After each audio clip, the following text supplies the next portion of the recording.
ನಮಸ್ಕಾರ ವೀಕ್ಷಕರೇ, ಹೇಗಿದ್ದೀರಾ ಎಲ್ಲರೂ? ಇವತ್ತು ಒಳ್ಳೆಯ ದಿನ, ಅಕ್ಷಯ ತೃತೀಯ ದಿನ. ಇವತ್ತಿನ ದಿನ ಏನೇ ಶುರು ಮಾಡಿದರೂ ತುಂಬ ಒಳ್ಳೆಯದಾಗುತ್ತೆ ಅಂತ ನಾನು ತುಂಬ ಕೇಳ್ಪಟ್ಟಿದ್ದೀನಿ.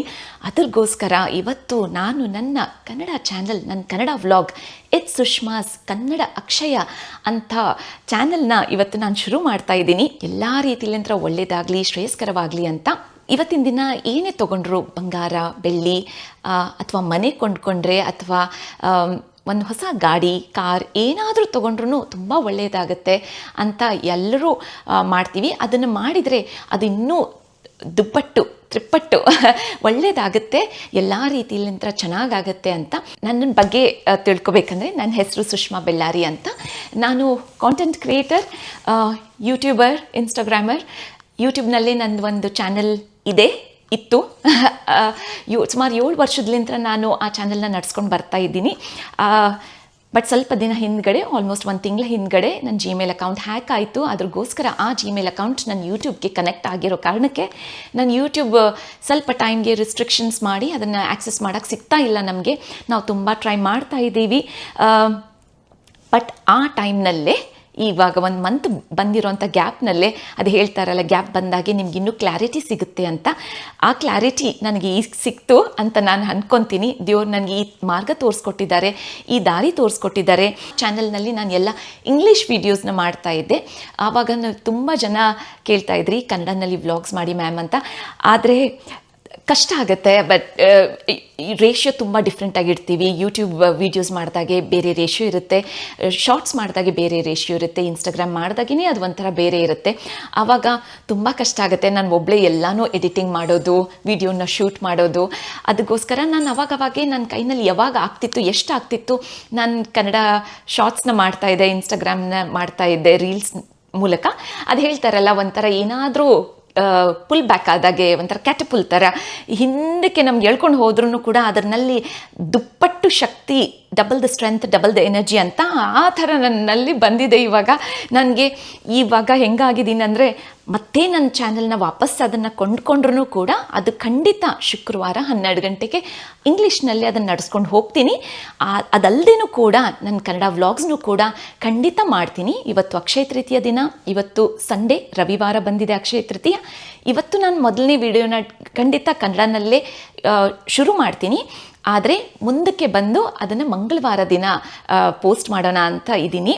ನೀವು ನನ್ನ ಚಾನಲ್ನ ಮುಂಚೆನೂ ನೋಡ್ತಾ ಇದ್ದಿದ್ರೆ, ಫುಡ್ ವ್ಲಾಗ್ಸ್, ಪಾರ್ಟಿ ಬೋರ್ಡ್ಸ್, ಹಬ್ಬದ ಅಡುಗೆ, DIY, ಮನೆಯಲ್ಲಿ ಏನೇ ಮಿಕ್ಕಿದ್ರೂ ಕೂಡ ಅದರಲ್ಲಿ ಒಂದು ಯಾವುದಾದ್ರೂ ಬೇರೆ ರೀತಿ ಅದನ್ನು ಮಾಡೋಕ್ಕೆ ಇಷ್ಟಪಡ್ತೀನಿ ನಾನು. ಅದನ್ನು ಯಾವುದೂ ಬಿಸಾಕಲಿಲ್ಲಂಗೆ ಅದನ್ನು ಮತ್ತೆ ಪುನಃ ಯಾವ ರೀತಿನ ಬಳಸ್ಕೋಬೋದು ಅಂತ. ಅದಲ್ಲದೇನೂ ಕೂಡ ಸೀರೆ ಅಂದರೆ ನನಗೆ ತುಂಬ ಇಷ್ಟ. ನಾನು ಸೀರೆಯನ್ನು ತುಂಬ ಕ್ರಿಯೇಟ್ ಮಾಡಿದ್ದೀನಿ. ಅದೇ ರೀತಿಯಾಗಿ ನನಗಿಷ್ಟೇ ಬರೋದು ನನ್ನ ಕ್ರಿಯೇಟಿವ್ ಫೀಲ್ಡ್ನಲ್ಲಿ. ಅದ್ರಗೋಸ್ಕರ ನಾನು ಅದೇ ಸೇಮ್ ಕಾನ್ಸೆಪ್ಟನ್ನ ಇಟ್ಕೊಂಡು ಸ್ವಲ್ಪ ವೇರಿಯೇಷನ್ ಖಂಡಿತ ಮಾಡಿ ಈ ಕನ್ನಡ ವ್ಲಾಗ್ಸ್ನೂ ಕೂಡ ಮಾಡ್ತೀನಿ. ಆದರೆ ಇದರಲ್ಲಿ ಏನು ಮಾಡ್ತೀನಪ್ಪ ಅಂದರೆ, ಆ ವಿಡಿಯೋಸ್ ಮಾಡ್ತಾ ಇದ್ದಾಗೆ ನಾನು ಬ್ರೇಕ್ಫಾಸ್ಟ್, ಮಧ್ಯಾಹ್ನ ಊಟ, ಒಂದು ಯಾವುದಾದ್ರೂ ಹೆಲ್ತಿ ಡ್ರಿಂಕ್, ಅಥವಾ ನಾನು ಯಾವ ರೀತಿ ಫಿಸಿಕಲಿ ಆ್ಯಕ್ಟಿವ್ ಆಗಿರ್ತಿದ್ದೆ ಅದನ್ನು ಕೂಡ ಆ ವಿಡಿಯೋನಲ್ಲೇ ಕ್ಯಾಪ್ಚರ್ ಮಾಡಿ ಒಂದು DIYನೂ ಕೂಡ ತೋರಿಸಿ ತುಂಬ ಹೋಲ್ಸಮ್ ಲಂಸಮ್ ವಿಡಿಯೋ ಮಾಡಿ ಇಡ್ತಾಯಿದ್ದೆ. ಬಟ್ ನನಗೆ ಅದನ್ನು ಮಾಡ್ತಾ ಸುಮಾರು 7 ವರ್ಷದಲ್ಲಿ ನಾನು ಏನು ಕಲ್ತಿದ್ದೀನಿ ಅಂದರೆ, ಸುಮಾರು ಜನ ನೀವು ನನಗೆ ಮತ್ತೆ ಪಾಪ ಕೇಳ್ತೀರಾ, ಮ್ಯಾಮ್ ಈ ವಿಡಿಯೋ ಎಲ್ಲಿತ್ತು, ಈ ರೆಸಿಪಿ ಯಾವುದ್ರಲ್ಲಿತ್ತು ಅಂತ, ಅಥವಾ ಈ ಉಪ್ಪಿನಕಾಯಿ ತೋರಿಸಿದ್ರಲ್ಲ, ಈ ದೋಸೆ ರೆಸಿಪಿ ತೋರಿಸಿದ್ರಲ್ಲ, ಆ ವಿಡಿಯೋ ಯಾವ್ದು ಮ್ಯಾಮ್, ಹೆಸರು ಏನದ್ರದ್ದು ಅಂತ. ನಾನೇ ನೋಡೋಕ್ಕೆ ಹುಡ್ಕಕ್ಕೆ ಹೋದರೆ ಅದು ತುಂಬ ಕಷ್ಟ ಆಗುತ್ತೆ ಸಿಗೋದು. ಏಕೆಂದರೆ ತುಂಬ ವೆರೈಟಿ ನಾನು ತೋರಿಸ್ತಾ ಇದ್ದೆ ಒಂದೇ ವಿಡಿಯೋನಲ್ಲೇ. ಅದನ್ನು ನನಗೆ ಯಾವ ಥರ ಅಂದ್ಕೊಂಡಿದ್ದೀನಿ ಅಂದರೆ, ಈ ಕನ್ನಡ ವ್ಲಾಗ್ನಲ್ಲಿ ಸಿಂಪಲ್ಲಾಗಿ ಯಾವ ರೀತಿ ನನಗೆ ಎಷ್ಟಾಗುತ್ತೋ ಅಷ್ಟೇ ಮಾಡಿಕೊಂಡು ಒಂದೊಂದೇ ತೋರಿಸ್ತಾ ಹೋಗ್ತೀನಿ. ಒಂದು ಅಡುಗೆ ಇರ್ಬೋದು, ನೆಕ್ಸ್ಟ್ ವಿಡಿಯೋನಲ್ಲಿ ಸೀರೆದಿರ್ಬೋದು, ಇನ್ನೊಂದು ನೆಕ್ಸ್ಟ್ ವಿಡಿಯೋನಲ್ಲಿ DIY ಇರ್ಬೋದು. ಅವಾಗ ಏನಾಗುತ್ತೆ ಅಂದರೆ, ನನಗೂ ಮಾಡೋಕ್ಕೆ ಈಸಿ ಆಗುತ್ತೆ. ಅದಲ್ಲದೇನೂ ಕೂಡ ನೀವು ಹುಡುಕೋ ಹೊತ್ತಿನಲ್ಲೇ ಮುಂದೆ ಅದನ್ನು ಹುಡ್ಕೋದು ತುಂಬ ಸುಲಭವಾಗಿ ಸಿಗುತ್ತೆ ನಿಮಗೂ. ಆಮೇಲೆ ನೋಡೋಕ್ಕೂ ತುಂಬ ಓಲ್ಡು ಅನಿಸಲ್ಲ. ಈ ಥರ ಮಾಡಬೇಕು ಅಂತ ಅಂದ್ಕೊಂಡಿದ್ದೀನಿ. ನನಗೆ ಕನ್ನಡ ಸ್ವಲ್ಪ ಹೆಚ್ಚು ಕಡಿಮೆ ಆಗುತ್ತೆ ಆವಾಗವಾಗ. ನಮ್ಮ ಮನೆಯಲ್ಲಿ ನಮ್ಮ ಫ್ರೆಂಡ್ಸ್ ಜೊತೆನಲ್ಲಿ ನಾನು ಯಾವ ರೀತಿ ಕನ್ನಡ ಮಾತಾಡ್ತೀನಿ ಅದನ್ನೇ ನಾನು ಇಲ್ಲೂ ಕೂಡ ಅದೇ ರೀತಿಯಾಗಿ ಕನ್ನಡ ಮಾತಾಡ್ತೀನಿ. ಸ್ವಲ್ಪ ಅಡ್ಜಸ್ಟ್ ಮಾಡ್ಕೊಳ್ಳಿ. ಬಿಳಿ ಹೋಳಿಗೆ ಮಾಡೋಣ ಅಂತ ಅಂದ್ಕೊಂಡು ಎದ್ದ ತಕ್ಷಣವೇ ನಾನು ಕಣಕ ಹಿಟ್ಟನ್ನು ಕಲಿಸ್ಕೊಂಡು ಇಟ್ಕೊಂಡಿದ್ದೀನಿ. ಈ ಕಪ್ ಇದೆಯಲ್ಲ, ಈ ಚಿಕ್ಕ ಕಪ್ಪು 4 ಜನಕ್ಕೆ ಸರಿ ಹೋಗುತ್ತೆ. ನಾನು ಈ ಕಪ್ ಮೆಷರ್ಮೆಂಟ್ನಲ್ಲೇ ನಾನು ಹೋಳಿಗೆ ಮಾಡ್ತಾ ಇದ್ದೀನಿ ಇವತ್ತು. ಈ 1 ಕಪ್ ಮೆಷರ್ಮೆಂಟ್ ಮೈದಾ ಹಿಟ್ಟು ತಗೊಂಡು ಅದಕ್ಕೆ 1 ಟೇಬಲ್ ಸ್ಪೂನ್ ಎಣ್ಣೆ, ಸ್ವಲ್ಪ ಉಪ್ಪು ಹಾಕಿ ಅದ್ರ ಜೊತೆಯಲ್ಲಿ ನೀರು ಹಾಕಿ ಚೆನ್ನಾಗಿ ಹಿಟ್ಟನ್ನ ಕಲಿಸ್ಕೊಂಡಿದ್ದೀನಿ. ಮೈದಾ ಹಿಟ್ಟು ನೀರನ್ನ ಚೆನ್ನಾಗಿ ಅಬ್ಸಾರ್ಬ್ ಮಾಡ್ಕೊಳ್ಳುತ್ತೆ, ಅದ್ರಗೋಸ್ಕರ ನೋಡಿ ಹಾಕಬೇಕು. ತುಂಬ ಜಾಸ್ತಿ ಆದ್ರೂ ಕಷ್ಟ. ನಾವು ಇದನ್ನು ಲಟ್ಸೋ ಹಾಗೆ ಆ ಹದಕ್ಕೆ ಬರಬೇಕು ಈ ಹಿಟ್ಟನ್ನು. ಇದನ್ನು ಚೆನ್ನಾಗಿ ಕಲಿಸ್ಕೊಂಡಿದ್ದಾದ ತಕ್ಷಣ ನೋಡಿ ಈ ಥರ ಬಂದಿದೆ. ಇದು ಸ್ವಲ್ಪ ತಾದ ಮೇಲೆ, ನೆಂದ ಮೇಲೆ ಗಟ್ಟಿ ಆಗುತ್ತೆ, ನೀರನ್ನ ಎಬ್ಸಾರ್ಬ್ ಮಾಡ್ಕೊಳುತ್ತೆ ಮೈದಾ. ಅದ್ರಗೋಸ್ಕರ ನಾನು ಇನ್ನೊಂದು ಸ್ವಲ್ಪ ನೀರನ್ನ ಕೈನಲ್ಲಿ ಹಾಕ್ಕೊಂಡು ಚಿಮ್ಮಡಿಸ್ಕೊತಾ ಇದ್ದೀನಿ. ಈ ಥರ ಹಾಕ್ಕೊಂಡಾಗೆ ಕಂಟ್ರೋಲ್ ಸಿಗುತ್ತೆ. ನೀರನ್ನ ಬಗ್ಗಿಸ್ಬಿಟ್ರೆ ಜತ್ರು ಒಂದು ಸ್ವಲ್ಪ ಜಾಸ್ತಿನೂ ಬಿದ್ದರೂ ಬೀಳ್ಬಹುದು. ನಮ್ಗೆ ಇವಾಗ ಜಾಸ್ತಿ ಬೇಕಿಲ್ಲ, ಸ್ವಲ್ಪ ನೀರು ಬೇಕು. ಅದಕ್ಕೆ ನಾನು ಈ ಥರ ಹಿಟ್ಟನ್ನ ಚೆನ್ನಾಗಿ ಪ್ರೆಸ್ ಮಾಡಿ ಅಲ್ಲಲ್ಲೇ ನೀರನ್ನ ಚಿಮ್ಮಡಿಸ್ತಾ ಇದ್ದೀನಿ. ಆವಾಗ ನೀರನ್ನ ಚೆನ್ನಾಗಿ ಎಬ್ಸಾರ್ಬ್ ಮಾಡುತ್ತೆ ಹಿಟ್ಟು. ಚೆನ್ನಾಗಿ ಕಲಿಸ್ಕೊಂಡು ಈ ಹದಕ್ಕೆ ಬರಬೇಕು. ನಾವು ಲಟ್ಸೋಕ್ಕೂ ಈಸಿ ಆಗಿರಬೇಕು, ತುಂಬ ಗಟ್ಟಿನೂ ಬೇಡ, ನಮಗೆ ತುಂಬ ಮೆತ್ತಗೂ ಬೇಡ. ಈ ಹಿಟ್ಟು ಚೆನ್ನಾಗಿ ನೆನಿಬೇಕು. ನೆಂದಷ್ಟು ಹೋಳಿಗೆ ತುಂಬ ರುಚಿಯಾಗಿ ಬರುತ್ತೆ, ತುಂಬ ಸಾಫ್ಟಾಗೂ ಬರುತ್ತೆ. ಅದ್ರಗೋಸ್ಕರ ಅಟ್ಲೀಸ್ಟ್ 2 ತಾಸಾದರೂ ಈ ಹಿಟ್ಟು ನೆನಿಬೇಕು. ನಾನು ಇದನ್ನು ಮೊದಲನೇದಾಗಿ ಎದ್ದ ತಕ್ಷಣವೇ ಇದನ್ನು ಕಲಿಸ್ಕಿಟ್ಕೊಂಡ್ಬಿಟ್ಟಿದ್ದೀನಿ ಸ್ನಾನ ಆದ ತಕ್ಷಣ.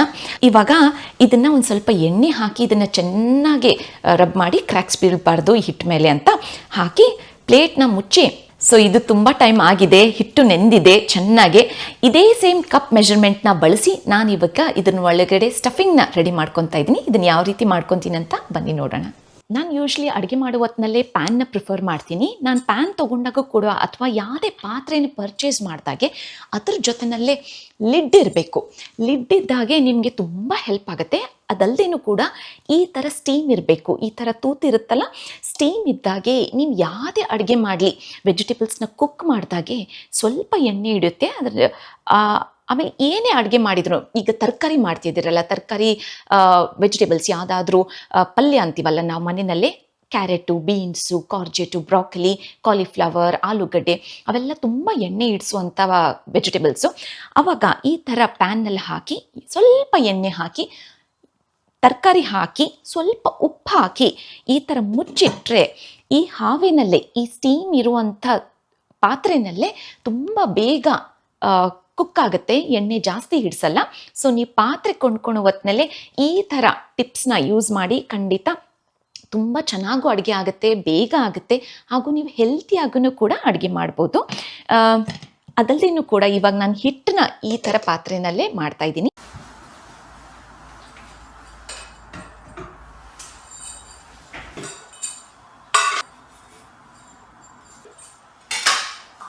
ಅದೇ ಸೇಮ್ ಕಪ್ ಮೆಷರ್ಮೆಂಟನ್ನ ನಾನು 1/2 ಕಪ್ಪು ನೀರನ್ನ ಹಾಕಿ ಇದನ್ನು ಕುದಿಯೋಕ್ಕೆ ಬಿಡ್ತಾ ಇದ್ದೀನಿ.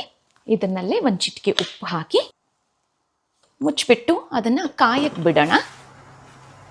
ನೀರು ಕುದಿಯೋ ಬರೋ ತನಕ ಅದು ಬಂದಾದಮೇಲೆ, ಕುದಿ ಬಂದ ಮೇಲೆ ಅದನ್ನಲ್ಲಿ 1 ಕಪ್ಪು ಅಕ್ಕಿ ಹಿಟ್ಟನ್ನ ಹಾಕಿ ಕೈ ಆಡಿಸಿದಾಯಿತು. ತುಂಬ ಈಸಿ, ಆರಾಮಾಗಿ ಮಾಡ್ಬೋದು, ಯಾರೇ ಆಗಲಿ ಮಾಡ್ಬೋದು.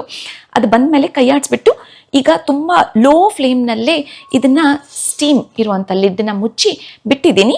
1 ನಿಮಿಷ ಅಥವಾ 2 ನಿಮಿಷ ಆದಮೇಲೆ ಇದನ್ನು ಆಫ್ ಮಾಡಿಬಿಡೋಣ. ಆಫ್ ಮಾಡಿದ್ಮೇಲೆ ಕೈನ ಒಂದು ಸ್ವಲ್ಪ ಹಸಿ ಮಾಡಿ, ತಣ್ಣ ನೀರ್ಲಿಂದ ಹಸಿ ಮಾಡಿಟ್ಕೊಂಡ್ರೆ ಆವಾಗ ಹಿಟ್ಟು ತುಂಬ ಬಿಸಿ ಇರುತ್ತಲ್ಲ, ನಿಮಗೆ ಕೈ ಬಿಸಿ ಹತ್ತಲ್ಲ, ಕೆಂಪಾಗಲ್ಲ. ನನ್ನ ಕೈ ತುಂಬ ಕೆಂಪಾಗ್ಬಿಡುತ್ತೆ. ಅದ್ರಗೋಸ್ಕರ ನೀರು ಹಚ್ಕೊಂಡ್ರೆ ನಿಮ್ಮ ಹಿಟ್ಟನ್ನ ನಾದಕ್ಕೆ ತುಂಬ ಈಸಿ ಆಗುತ್ತೆ. ಅದನ್ನು ಮಾಡೋಣ. ಇವಾಗ 1.5 ನಿಮಿಷ 2 ನಿಮಿಷ ಆಗಿದೆ. ನಾನು ಇದನ್ನು ಆಫ್ ಮಾಡ್ತಾ ಇದ್ದೀನಿ. ಇವಾಗ ಹಿಟ್ಟನ್ನ ತೆಗೆದು ಒಂದು ತಟ್ಟೆನಲ್ಲಿ ಇದನ್ನು ಟ್ರಾನ್ಸ್ಫರ್ ಮಾಡ್ಕೊಳ್ಳೋಣ.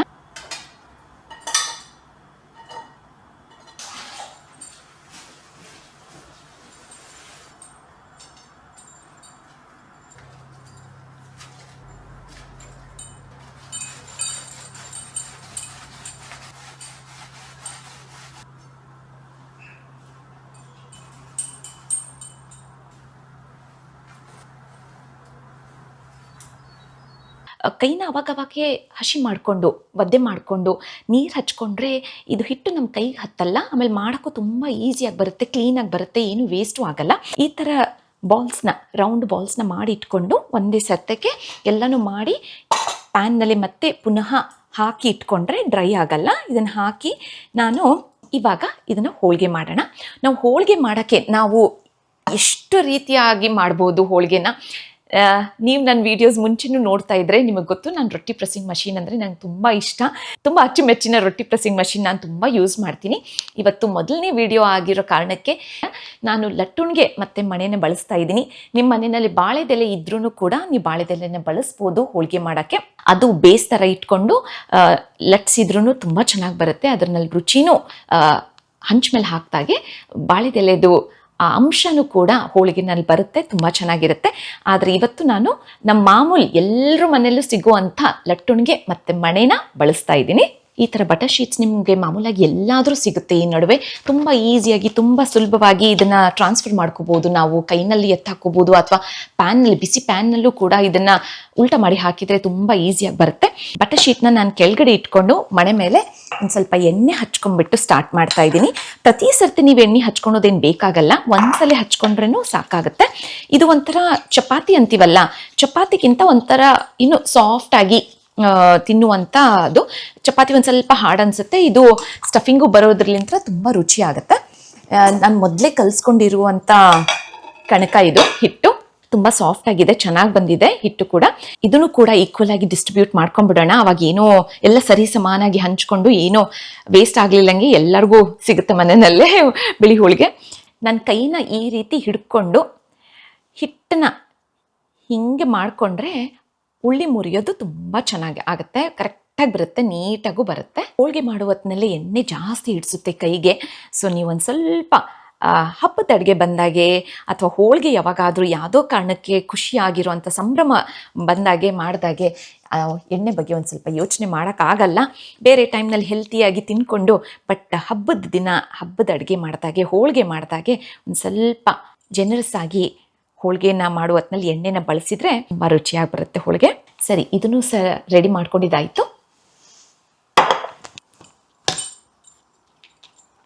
ಲಟ್ಟುಣಿಗೆ ಕೂಡ ಯಾವಾಗಲೂ ಒಂದು ಸ್ವಲ್ಪ ಎಣ್ಣೆ ಹಚ್ಕೋಬೇಕು, ಆವಾಗ ನೀಟಾಗಿ ನಿಮಗೆ ಲಟ್ಸೋಕ್ಕೆ ಈಸಿಯಾಗಿ ಬರುತ್ತೆ. ಹೋಳಿಗೆ ಮಾಡೋತ್ನಲ್ಲಿ ಅದ್ರದ್ದು ಒಂದು ನ್ಯಾಕೆ ಜಾಸ್ತಿ. ನಾವು ಚಪಾತಿ ಥರ ಮಾಡೋಕ್ಕಾಗಲ್ಲ.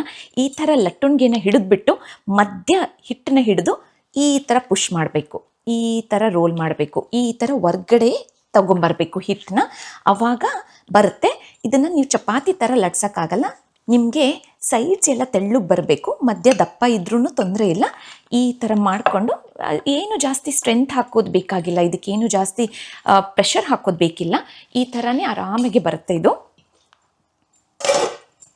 ಒಂದೇ ಒಂದು ಸ್ಟಫಿಂಗ್ ಇಟ್ಕೊಂಡು ಈ ಥರ ಕಾಣಿಸುತ್ತಲ್ಲ, ಹಿಂಗೆ ಎಳೆದು ಸೈಡ್ಸ್ ಎಲ್ಲ ಪರೋಟ, ಆಲೂ ಪರೋಟ ಎಲ್ಲ ಮಾಡ್ತೀವಲ್ಲ ಮನೆಯಲ್ಲೇ, ಅದೇ ಥರನೇ ಇದನ್ನು ಕೂಡ ಮಾಡಿ ನೀಟಾಗಿ ಎಲ್ಲ ರೀತಿ ಎಲ್ಲ ಸೈಡ್ಸ್ದು ಪ್ಯಾಕ್ ಆದ ತಕ್ಷಣ ಇದನ್ನು ಒಂದು ಸ್ವಲ್ಪ ಜೆಂಟಲಿ ಪ್ರೆಸ್ ಮಾಡಿಬಿಟ್ಟು, ಇದು ಸ್ಟಫಿಂಗು ತುಂಬ ಈಸಿ, ಏನೂ ಬಿಟ್ಕೊಳಲ್ಲ. ಇದು ಈಸಿಯಾಗಿ ಮಾಡ್ಬೋದು, ಯಾರೇ ಆಗಲಿ ಮಾಡ್ಬೋದು. ಹೂರ್ಣದಿದ್ದಾಗೆ ನೀವು ತುಂಬ ಕರೆಕ್ಟಾಗಿರಬೇಕು, ಎಲ್ಲದು ಪ್ರತಿ ಒಂದು ಸ್ಟೆಪ್ಪು ಕೂಡ ಕರೆಕ್ಟಾಗಿರಬೇಕು. ಇದು ಮಾಡೋದು ತುಂಬ ಈಸಿ, ಬಿಳಿ ಹೋಳಿಗೆ ಮಾಡೋದು. ಇದನ್ನು ಸೇಮ್ ಇದೇ ರೀತಿಯಾಗೆ ಮಾಡೋದು. ನಿಮ್ಗೆ ಎಷ್ಟು ಬೇಕೋ ಅಷ್ಟು ತೆಳ್ಳಗೆ ಮಾಡ್ಕೋಬೋದು. ನೋಡಿ ಈ ಥರ, ಸರಿನಾ? ಇದನ್ನು ಒಂದು ಹಂಚಿಟ್ಬಿಟ್ಟು ಇದನ್ನು ಬೇಯಿಸೋಣ. ನಾನು ಮಾಮೂಲು ಚಪಾತಿ ಮಾಡೋ ಹಂಚನ್ನ ಇಟ್ಕೊಂಡಿದ್ದೀನಿ, ನೀವು ದೋಸೆ ಹಂಚನ್ನು ಇಟ್ಕೋಬೋದು ಅಥವಾ ಸಪ್ರೇಟಾಗಿ ಕಾಸ್ಟ್ ಆಯನ್ ತವ ಹೋಳಿಗೆಗೆ ಅಂತ ಇದ್ರೇ ಅದನ್ನು ಇಟ್ಕೋಬೋದು. ನನ್ನ ಹತ್ರ ಇದು ಕಾಸ್ಟ್ ಆಯನೇ, ಆದರೆ ಚಪಾತಿ ಮಾಡೋಕ್ಕಿರೋ ಅಂಥದ್ದಿದು ಪರವಾಗಿಲ್ಲ, ಇದನ್ನು ಬಳಸ್ಬೋದು. ಆಮೇಲೆ ಎಣ್ಣೆ ಹಾಕಲೇಬೇಕು ಅಂತ ಏನಿಲ್ಲ, ಎಣ್ಣೆ ಹಾಕಿದ್ರೂ ನಡೆಯುತ್ತೆ, ಎಣ್ಣೆ ಹಾಕಲಿಲ್ಲಂಗೂ ಕೂಡ ನೀವು ಇದನ್ನು ಮಾಡ್ಬೋದು. ಇವಾಗ ಇದು ಚೆನ್ನಾಗಿ ಕಾದಿದೆ. ಈ ಶೀಟ್ನ ನಾನಿವಾಗ ಉಲ್ಟಾ ಮಾಡಿ ಹಾಕ್ತಾ ಇದ್ದೀನಿ. ಸೊ ಹೋಳಿಗೆ ಹಂಚ್ ಮೇಲೆ ಬರಬೇಕು, ಶೀಟು ಮೇಲೆ ಬರಬೇಕು. ಬಿಸಿ ತಟ್ಟಿದ ತಕ್ಷಣ ಈ ಶೀಟ್ನ ಆರಾಮಾಗಿ ಎತ್ತು ಹಾಕೊಂಡ್ಬಿಡ್ಬೋದು ನಾವು.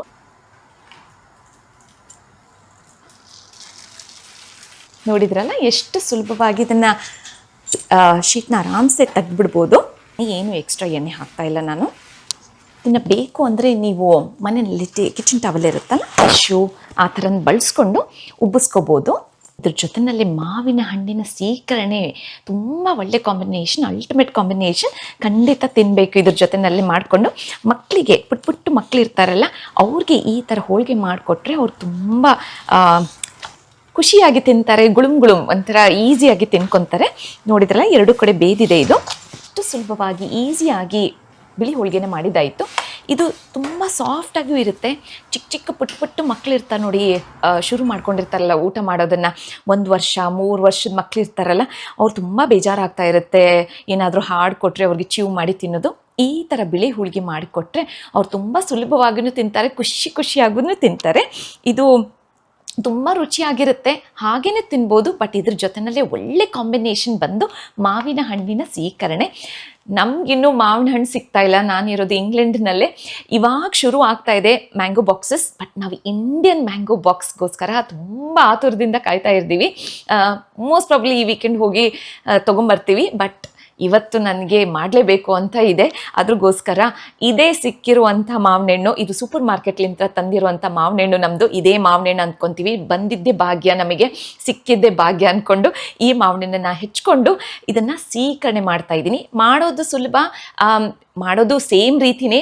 ಆ ಮಾವಿನಹಣ್ಣು ಬಾದಾಮ್, ಅಲ್ಫಾನ್ಸೋ, ನಿಮ್ಗೆ ಯಾವ ವೆರೈಟಿ ಇಂಡಿಯನ್ ಮ್ಯಾಂಗೋ ಸಿಗುತ್ತೋ ಅದನ್ನು ಹೆಚ್ಕೊಂಡು ಸ್ಕ್ವೀಸ್ ಮಾಡಿ ಅದರದ್ದು ರಸ ತೆಗ್ದಾಗೆ ಅದರದ್ದು ರುಚಿನೇ ಬೇರೆ. ಅದ್ರ ಜೊತೆನಲ್ಲಿ ಅದಕ್ಕೆ ಬೇಕು ಅಂದರೆ ಒಂದು ಸ್ವಲ್ಪ ಸಕ್ಕರೆ ಹಾಕಿ, ಸ್ವಲ್ಪ ಹಾಲು ಹಾಗೂ ಕಸಕಸೆ ಹಾಕಿ, ಗೋಡಂಬಿ ಚೂರು ಚಿಕ್ಕದಾಗಿ ಮುರಿದು ಹಾಕಿದರೆ ಸೀಕರಣೆ ರೆಡಿ ಆಗುತ್ತೆ. ಅದಕ್ಕೆ ಬೇಕು ಅಂದರೆ ನೀವು ಸಕ್ಕರೆ ಬದಲಿ ಜೇನುತುಪ್ಪನೂ ಹಾಕಬಹುದು. ಹೆಲ್ತಿಯಾಗೂ ಕೂಡ ಸೀಕರಣೆನೇ ಮಾಡಬಹುದು. ನಾನು ಇದನ್ನು ಹೆಚ್ಕೊಂಡು ಚೆನ್ನಾಗಿ ರುಬ್ತೀನಿ ಮಿಕ್ಸಿನಲ್ಲಿ, ಅಥವಾ ಇಲ್ಲ ಅಂದರೆ ಇದು ಚೆನ್ನಾಗಾಗಲ್ಲ. ನಮ್ಮದು ಮಿಕ್ಸಿ ಜಾರ್ನಲ್ಲೇ ಎಲ್ಲ ಮ್ಯಾಂಗೋ ಹೆಚ್ಕೊಂಡಿರೋಂಥ ಮ್ಯಾಂಗೋನ ಹಾಕಿಬಿಟ್ಟು ಹಾಲು ಹಾಕೋದು. ನಿಮ್ಗೆ ಯಾವ ಥರ ಹಾಲು ಬೇಕೋ ಅದನ್ನು ಯೂಸ್ ಮಾಡ್ಬೋದು. ನಮ್ಮ ಮನೆಯಲ್ಲಿ ನಾವು ಜಾಸ್ತಿ ಬಳಸೋದು ಓಟ್ ಮಿಲ್ಕ್, ಹಾಗೋಸ್ಕರ ನಾನು ಓಟ್ ಮಿಲ್ಕೆ ಯೂಸ್ ಮಾಡ್ತಾ ಇದ್ದೀನಿ. ಇದ್ರ ಜೊತೆಯಲ್ಲಿ ಒಂದು ಸ್ವಲ್ಪ ಜೇನುತುಪ್ಪ ಚೆನ್ನಾಗಿ ಕಾಣಿಸ್ತಾ ಇದೆಯಲ್ಲ, ಇದನ್ನು ಮಿಕ್ಸ್ ಮಾಡ್ತಾ ಇದ್ದೀನಿ ನಾನು ಇವಾಗ, ಬ್ಲೆಂಡ್ ಮಾಡಿ ಮಿಕ್ಸಿನಲ್ಲೇ.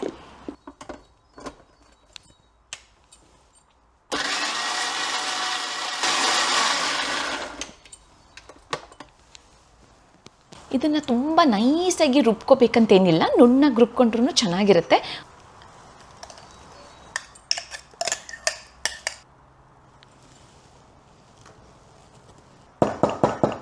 ಸೊ ಈ ರುಬ್ಬಿರುವಂಥ ಮಾವಿನಹಣ್ಣಿಗೆ ನಾನು ಏಲಕ್ಕಿ ಪುಡಿ, ಗೋಡಂಬಿ ಚೂರು, ಕಸಕಸೆ ಹಾಗೂ ಹಾಲು ಮತ್ತು ಜೇನುತುಪ್ಪ ಹಾಕಿದ್ದೀನಿ. ತುಂಬ ಚೆನ್ನಾಗಿ ಕಾಣಿಸ್ತಾ ಇದೆ, ನೋಡೋಕ್ಕೆ ಕಲರ್ ಮಾತ್ರ ಫಸ್ಟ್ ಕ್ಲಾಸಾಗಿ ಬಂದಿದೆ. ಇವತ್ತು ಅಕ್ಷಯ ತೃತೀಯ ಇರೋದ್ರಲ್ಲಿಂದ ನಾನು ಈ ತಟ್ಟೆನಲ್ಲೇ ಎಲ್ಲದು ನನಗೆ ದೇವ್ರಿಗೆ ಇಡುವಂಥದ್ದು, ನೀವು ಇದರಲ್ಲಿ ಬಂಗಾರ ಇಡ್ಬೋದು, ಬೆಳ್ಳಿ ಇಡ್ಬೋದು, ಹೊಸ ಬಂಗಾರ ಬೆಳ್ಳಿ ತೊಗೊಂಡಿದ್ದನ್ನು ಇಟ್ಟು ದೇವ್ರಿಗೆ ಕೇಳಿಕೊಂಡ್ರೆ ಅದೆಲ್ಲ ಡಬಲ್ ತ್ರಿಬಲ್ ಆಗುತ್ತೆ ಅಂತ ಕೇಳ್ಪಟ್ಟಿದ್ದೀನಿ. ಅದ್ರಗೋಸ್ಕರ ನನಗಿವತ್ತು ಮಾಡಿರುವಂಥ ನೈವೇದ್ಯದ ಅಡುಗೆ, ಅದ್ರ ಜೊತೆಯಲ್ಲಿ ಇನ್ನೂ ಸುಮಾರು ಐಟಮ್ ಇಡಿದಾವೆ, ಅವನು ಕೂಡ ಇಡ್ತೀನಿ. ಇದರಲ್ಲೇ ನಾನು ಮೊದಲನೇದಾಗಿ ಹೂವನ್ನೇ ಇಟ್ಟಿದ್ದೀನಿ ದೇವ್ರದಕ್ಕೆ. ಇದರಲ್ಲೇ ಅರಳಿದ ಹೂವು ಹಾಗೂ ಬಡ್ಸ್ ಕೂಡ ಇದೆ. ಇದು ಎದಕ್ಕಂದರೆ ಒಳ್ಳೆ ಹೊಸ ಜೀವ, fresh life, new life, colourful life, ಎಲ್ಲ ರೀತಿಯಲ್ಲಿಂಥ ಸುಖ, ಶಾಂತಿ, ನೆಮ್ಮದಿ ಇರುವಂಥ ಜೀವನ ಅದು ಇರಲಿ ಅಂತ. ಆಮೇಲೆ ಹಣ್ಣು, ನಾವು ರುಚಿಯಾಗಿರುವಂಥ ಫ್ರೆಶ್ ಹಣ್ಣು ನಮ್ಮ ದೇಹಕ್ಕೆ ಸಿಗಲಿ, ಎಲ್ಲ ರೀತಿಯಲ್ಲಿಂಥ ಒಳ್ಳೆ ಆಹಾರ ನಮಗೆ ಸಿಗಲಿ ಅಂತ. ಅದಲ್ಲದೆ ಕೂಡ ದುಡ್ಡಿಟ್ಟಿದ್ದೀನಿ ಪೌಂಡ್ಸ್ನಲ್ಲೇ, ಇನ್ನೂ ಬರಲಿ, ಇನ್ನೂ ಜಾಸ್ತಿ ದುಡ್ಡು ಸಿಗಲಿ ನಮಗೆ, ಎಲ್ಲ ರೀತಿಯಲ್ಲಿಂಥ ಒಳ್ಳೆಯದಾಗಲಿ ಅಂತ. ಜೊತೆಯಲ್ಲೇ ನಾನು ಮಾಡಿರುವಂಥ ನೈವೇದ್ಯದ್ದು ಅಡುಗೆ, ರೊಟ್ಟಿ, ಸಂತೃಪ್ತಿ ಆಗಿರುವಂಥ ಊಟ ಸಿಗಲಿ ನಮಗೆ, ನಾವು ಊಟ ಮಾಡಿದ್ದು ನಮಗೆ ಖುಷಿ ಸಿಗಲಿ, ಸಂತೃಪ್ತಿ ಆಗಲಿ, ಒಳ್ಳೆಯದಾಗಲಿ, ದೇಹಕ್ಕೆ ಮನಸ್ಸಿಗೆ ಶಾಂತಿ ಸಿಗಲಿ, ನಾವು ತಿಂದಿರೋ ಊಟ ನಮ್ಮ ದೇಹಕ್ಕೆ ಎಲ್ಲ ರೀತಿಯಲ್ಲಿಂದ ಶಕ್ತಿ ಕೊಡಲಿ ಅಂತ. ಆಮೇಲೆ ಮಾವಿನ ಹಣ್ಣಿನ ಸೀಕರಣೆ ದೇವ್ರ ನೈವೇದ್ಯಕ್ಕೆ, ನಮ್ಮ ಜೀವನ ಎಲ್ಲ ಸಿಹಿ ಆಗಿರಲಿ. ಅದ್ರ ಜೊತೆಯಲ್ಲೇ ದೇವ್ರಿಗೆ ನೈವೇದ್ಯಕ್ಕೆ ಕುಡಿಯೋಕ್ಕೆ ನೀರು ಸಹ ಇಟ್ಟಿದ್ದೀನಿ. ನೀರಿನ ಪ್ರತಿ ಏನಂದರೆ, ನಮಗೆ ಯಾವಾಗಲೂ ನೀರಿನ ಕೊರತೆ ಯಾವತ್ತೂ ಇರಬಾರ್ದು. ನೀರು ನಮಗೆ ಯಾವಾಗಲೂ ಸಿಗಲಿ ಆಗುತ್ತೆ. ನೀರಿನ ಅಗತ್ಯ ಎಲ್ಲರಿಗೂ ಇದೆ. ಅದನ್ನು ನಾವು ಆದಷ್ಟು ಬಳಸುವ ಹೊತ್ತಿನಲ್ಲೇ ಲಕ್ಷ್ಯವಾಗಿ ಬಳಸಬೇಕು. ಬೇಡ ಅಂದಾಗೆ ಟ್ಯಾಪ್ನ ಆಫ್ ಮಾಡಬೇಕು. ಬೇಕಾದಷ್ಟು ನೀರನ್ನ ಅಷ್ಟೇ ಬಳಸಬೇಕು ಅಂತ. ಅದು ನಮ್ಗೆ ಯಾವಾಗಲೂ ಬೇಕೇ ಬೇಕು. ಅದು ಅಗತ್ಯವಾಗಿರುವಂಥದ್ದು ನಾವು ಯಾವಾಗಲೂ ಗ್ರಾಂಟೆಡ್ ಆಗಿ ತೊಗೊತೀವಿ. ಅದನ್ನು ಲಕ್ಷ್ಯವಾಗಿ ಬಳಸಬೇಕು. ಅದಲ್ಲದೇನೂ ಕೂಡ ಹೊಸ ಬಟ್ಟೆ, ಒಳ್ಳೆ ಬಟ್ಟೆ ಸಿಗಲಿ, ಪೂರ್ತಿ ವರ್ಷ ಎಲ್ಲ ರೀತಿಲಿಂದ ಒಳ್ಳೇದಾಗಲಿ ಅಂತ. ಅದಲ್ಲದೇನೂ ಕೂಡ ಒಂದು ಕೀ ಚೈನ್ ಇಟ್ಟಿದ್ದೀನಿ. ಇದು ಯಾವ ರೀತಿ ದೇವ್ರು ನಮಗೆ ಕೊಡ್ತಾನೆ ಅಂತ ನನಗೆ ಗೊತ್ತಿಲ್ಲ. ಇದು ಹೊಸ ಕೀ ಚೈನ್ ಲಕ್ಕಿಲಿ ಬಂದಿದೆ. ಅದು ರಿಟರ್ನ್ ಮಾಡೋಕ್ಕಾಗಲಿಲ್ಲ. ಬಟ್ ನಾನು ಅಂದ್ಕೊಂಡೆ ರಿಟರ್ನ್ ಮಾಡೋಕ್ಕಾಗಿಲ್ಲ ಅಂದರೆ ಅದ್ರದ್ದು ಏನೋ ಒಳ್ಳೇದಿದೆ ಅಂತ. ಇದು ಯಾವ ರೀತಿ ಯಾವ ಕೀ ದೇವ್ರು ಇದ್ರಲ್ಲಿ ಇಡ್ತಾನೆ ಅಂತ ನನಗೂ ಕೂಡ ಆತುರದಿಂದ ಕಾಯ್ತಾ ಇರ್ತೀನಿ ನೋಡೋಕ್ಕೆ ಇದನ್ನಲ್ಲಿ ಯಾವ ಕೀ ಬರುತ್ತೆ ಅಂತ. ಸೊ ಇದನ್ನು ದೇವ್ರ ನೈವೇದ್ಯಕ್ಕೆ ತೊಗೊಂಡು ಹೋಗ್ತಾ ಇದ್ದೀನಿ. ಲಕ್ಷ್ಮೀನಾರಾಯಣ ಪೂಜೆ ಮಾಡಿ ದೇವ್ರಿಗೆ ಇದನ್ನು ಅರ್ಪಿಸಿ ದೇವರ ಆಶೀರ್ವಾದಲಿಂದ ನನ್ನ ಹೊಸ ಚಾನೆಲ್ನ ಕನ್ನಡ ವ್ಲಾಗ್ನ ಕನ್ನಡ ಚಾನೆಲ್ನ ಶುರು ಮಾಡಿ ನಿಮ್ಮೆಲ್ಲರೂ ಪ್ರೀತಿ ಅನುಬಂಧ ಇದೇ ರೀತಿಯಾಗಿ ಯಾವಾಗಲೂ ನನ್ನ ಮೇಲೆ ಇರಲಿ, ನನ್ನ ಜೊತೆಲಿ ಇರಲಿ ಅಂತ ಕೇಳ್ತಾ ನಿಮಗೆ ಪ್ಲೀಸ್ ದಯವಿಟ್ಟು ಕಮೆಂಟ್ ಸೆಕ್ಷನಲ್ಲಿ ಖಂಡಿತ ತಿಳಿಸಿ ಈ ರೀತಿ ಫಾರ್ಮ್ಯಾಟ್ ನಿಮಗೆ ಹೇಗೆ ಅನ್ನಿಸ್ತು, ಈ ಥರ ಮಾಡಿದರೆ ನಿಮ್ಗೆ ಇಷ್ಟ ಆಗುತ್ತೋ ಇಲ್ಲೋ. ಅದಲ್ಲದೇನೂ ಕೂಡ ನೀವು ಯಾವುದು ವಿಡಿಯೋನ ನೋಡೋಕ್ಕೆ ಇಷ್ಟಪಡ್ತೀರಾ ಅಥವಾ ಮುಂಚೆ ನನ್ನ ಚಾನಲ್ನ ನೀವು ಸಬ್ಸ್ಕ್ರೈಬ್ ಮಾಡಿದರೆ ಅದರಲ್ಲಿ ಯಾವುದೇ ರೆಸಿಪೀಸ್ ನಿಮಗೆ ನೋಡೋಕ್ಕೆ ಕಳ್ಕೊಂಡಿದ್ದ ರೆಸಿಪೀಸ್ನ ನಿಮಗೆ ಮತ್ತೆ ನೋಡಬೇಕು ಅಂತ ಅನಿಸಿದರೆ ನಾನು ಖಂಡಿತ ಮತ್ತೆ ಪುನಃ ಅದೇ ರೆಸಿಪಿನ ಈ ಚಾನಲ್ನಲ್ಲೂ ಕೂಡ ತೋರಿಸ್ಕೊಡ್ತೀನಿ. ಯಾಕೆಂದ್ರೆ ಸುಮಾರು ಜನ ನನ್ನ ಇನ್ಸ್ಟಾಗ್ರಾಮ್ನಲ್ಲಿ ಹಾಕ್ತಾಯಿದ್ರೆ ನಂಗೆ ಆ ರೆಸಿಪಿ ಬರ್ಕೊಂಡಿಲ್ಲ, ಆ ರೆಸಿಪಿ ಸಿಗ್ತಾ ಇಲ್ಲ, ಆ ರೆಸಿಪಿನ ಬರ್ಕೋಬೇಕಿತ್ತು ಅಂತ. ಅದ್ರಗೋಸ್ಕರ ಇದನ್ನು ಹೇಳ್ತಾ ಇದ್ದೀನಿ ನಾನು. ಅದೆಲ್ಲದೇನೂ ಕೂಡ ಹೊಸದು ಏನಾದರೂ ನಿಮಗೆ ನೋಡಬೇಕು ಅನಿಸಿದರೆ ಅದು ನನ್ನ ಕೈನಲ್ಲಿ ಆಯಿತು ಅಂದರೆ ಖಂಡಿತ ಅದನ್ನು ಮಾಡ್ತೀನಿ. ಮತ್ತೆ ಸಿಗೋಣ ಮುಂದಿನ ಮಂಗಳವಾರ. ದಯವಿಟ್ಟು ನನ್ನ ಚಾನಲ್ನ ಸಬ್ಸ್ಕ್ರೈಬ್ ಮಾಡಿ, ಇಷ್ಟ ಆದರೆ ಈ ವಿಡಿಯೋನ ಲೈಕ್ ಮಾಡಿ, ಹಾಗೂ ನಿಮ್ಮ ಸ್ನೇಹಿತರ ಜೊತೆಯಲ್ಲೇ ನಿಮ್ಮ ಫ್ಯಾಮಿಲಿ ಮೆಂಬರ್ಸ್ ಜೊತೆಯಲ್ಲೇ ಈ ವಿಡಿಯೋನ ಶೇರ್ ಮಾಡಿ.